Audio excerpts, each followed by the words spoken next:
세계에서 가장 비밀스러운 조직 중 하나가 바로 북한 내부에 존재합니다. 최고 권력자의 사생활과 밀접한 관련이 있는 이 집단은 수십 년간 철저하게 베일에 쌓여 있었죠. 일반 주민들조차 그 존재를 공개적으로 언급하기 어려운 금기의 영역입니다. 그런데 탈북자들의 증언과 내부 관계자들의 폭로를 통해 조금씩 그 실체가 드러나고 있습니다. 과연 이 조직의 정체는 무엇이며 어떤 역할을 하고 있는 걸까요? 지금부터 북한 최고 권력층의 숨겨진 세계를 들여다보겠습니다.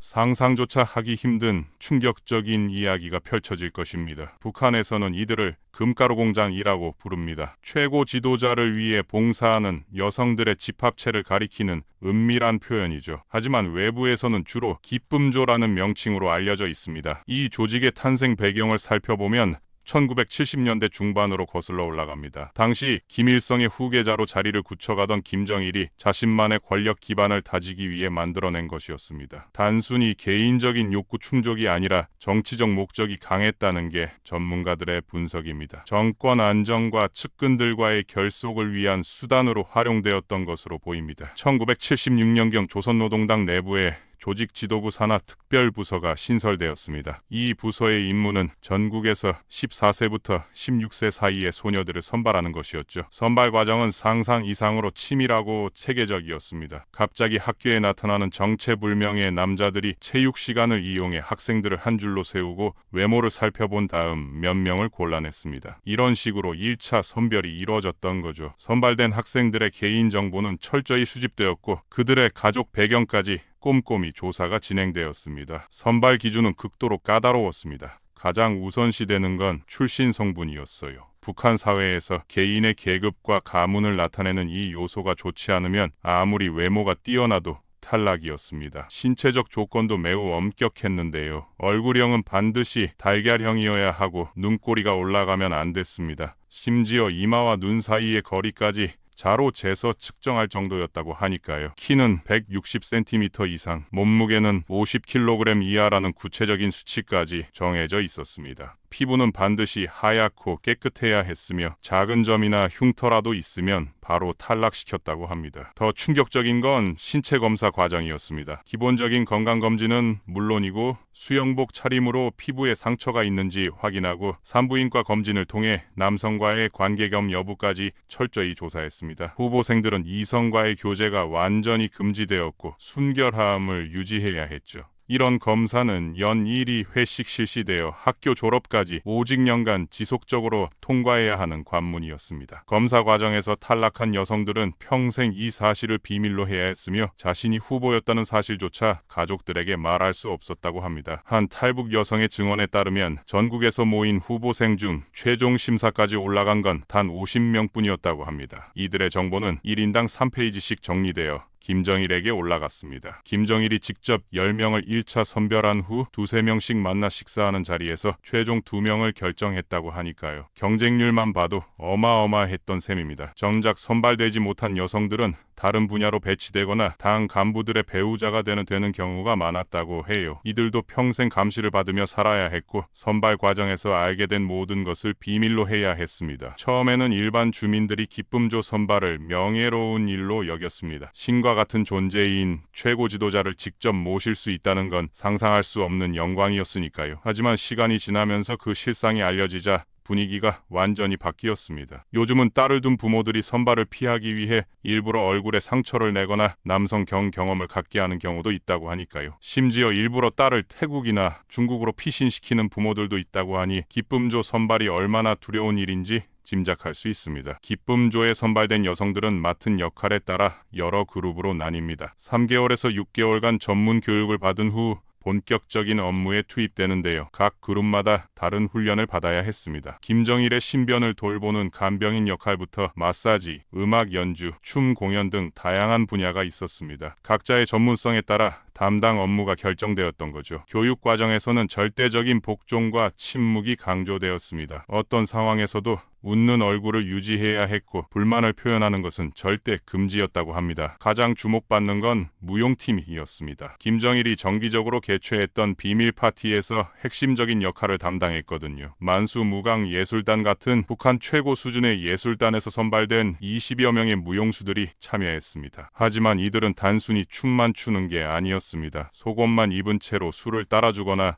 고위 간부들과 저속한 게임을 해야 했죠. 심지어 게임에서 지면 머리카락을 밀어야 하는 굴욕적인 일도 감수해야 했습니다. 파티에서 벌어지는 일들은 상상을 초월했습니다. 고위 간부들이 술에 취해 무용수들을 괴롭히거나 별실로 끌고 가는 일이 비일비재했고 김정일 자신도 그런 행위에 가담했다는 증언이 있어요. 무용팀 출신 여성들이 받은 정신적 충격은 이루 말할 수 없었지만 그들은 웃는 얼굴로 모든 걸 견뎌내야 했습니다. 나중에 김정은의 어머니가 된 고영희도 이 무용팀 출신이었다고 하니까요. 이외에도 만담과 코미디를 담당하는 희극조가 있었고 밴드 역할을 하는 중창조도 있었습니다. 중창조는 주로 평양음악무용대학에 다니는 20대 학생들로 구성되었습니다. 이들 역시 고위층의 유흥을 위한 도구로 이용되었습니다. 모든 그룹에 공통적으로 적용되는 건 절대적인 복종과 비밀 유지였어요. 어떤 일이 벌어져도 외부에 알려서는 안 된다는 게 철칙이었습니다. 그렇다면 기쁨조가 되면 어떤 혜택이 있었을까요? 가장 큰 건 사회적 지위였습니다. 일반 주민들은 꿈도 꾸지 못할 최고 지도자 곁에서 일한다는 자부심과 주변 사람들의 부러움을 받을 수 있었죠. 경제적 혜택도 상당했습니다. 군 장교급 계급과 그에 맞는 급여를 받았고 가족에게 용돈을 보낼 수도 있었어요. 김정일이 한 달에 한 번씩 고급 화장품이나 일본제 속옷 같은 선물을 보내주기도 했고요. 해외여행 기회도 있었습니다. 물론 엄격한 감시 하에서였지만 모스크바나 폴란드 같은 외국에 갈 수 있었던 건 북한에서는 상당한 특혜였죠. 북한 사회에서 여성이 높은 지위로 올라갈 수 있는 몇 안 되는 방법 중 하나였으니까요. 일반 여성들은 평생 꿈꾸기 힘든 생활 수준을 누릴 수 있었던 것도 사실입니다. 하지만 이런 혜택들은 극히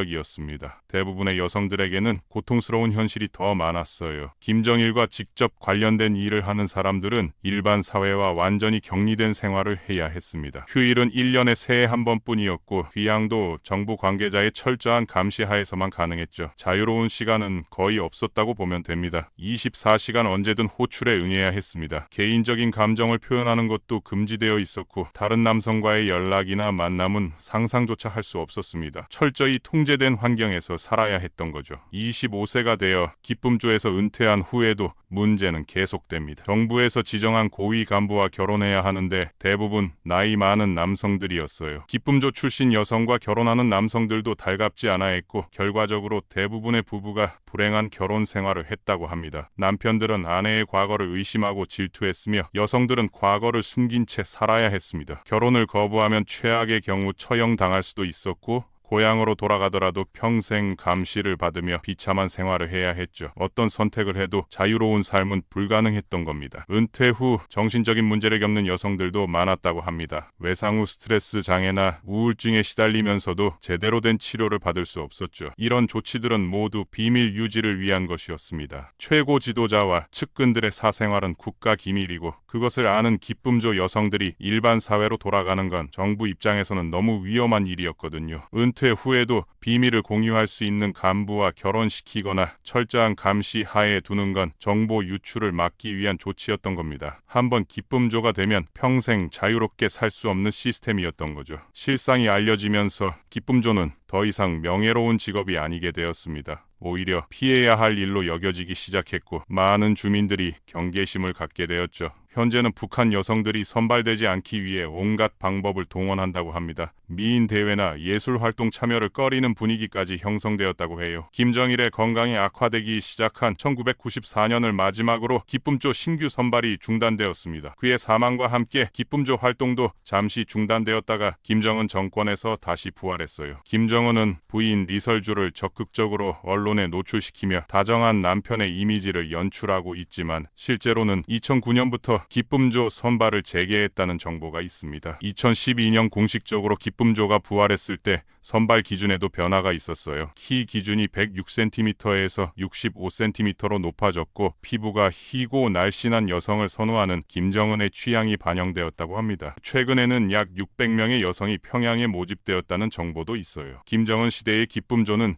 규모나 활동 범위가 아버지 시대보다 더 확대되었다는 분석도 있습니다. 현재 김정은 정권 하위 기쁨조는 김 일족 전용뿐만 아니라 중요한 외국 손님 접대에도 활용되고 있습니다. 중국 고위 간부들이나 러시아 대표단 접대에 동원되었다는 증언들이 나오고 있어요. 어떤 면에서는 김정일 시대보다 더 공개적인 조직이 되었다고 볼 수도 있겠지만 여전히 구체적인 업무 내용은 베일에 쌓여 있어요. 오히려 더 체계화되고 전문화되었다는 평가도 있습니다. 김정은 시대의 기쁨조는 단순한 유흥 목적을 넘어서 외교적 도구로까지 활용되고 있다는 점에서 더 문제가 심각하다고 볼 수 있습니다. 여성을 정치적 수단으로 이용하는 범위가 확대된 것이죠. 최근 탈북자들의 증언에 따르면 코로나19로 인한 국경 봉쇄에도 불구하고 기쁨조 선발은 계속되고 있다고 합니다. 오히려 경제난이 심해지면서 선발을 피하기가 더 어려워졌다는 이야기도 나오고 있어요. 북한 당국이 주민 통제를 더욱 강화하면서 기쁨조 선발도 더 은밀하고 강압적으로 이뤄지고 있다는 것입니다. 거부할 수 있는 여지가 점점 줄어들고 있는 상황이죠. 지금 이 순간에도 자신의 의지와 관계없이 당의 필요에 의해 동원되고 있는 여성들이 있을 겁니다. 이 모든 것이 국가기밀로 철저히 은폐되어 있고 일반 주민들조차 기쁨조의 존재를 공개적으로 인정하지 않는 분위기가 형성되어 있죠. 국제사회는 북한의 이런 행태를 강력히 규탄하고 있지만 폐쇄된 사회의 특성상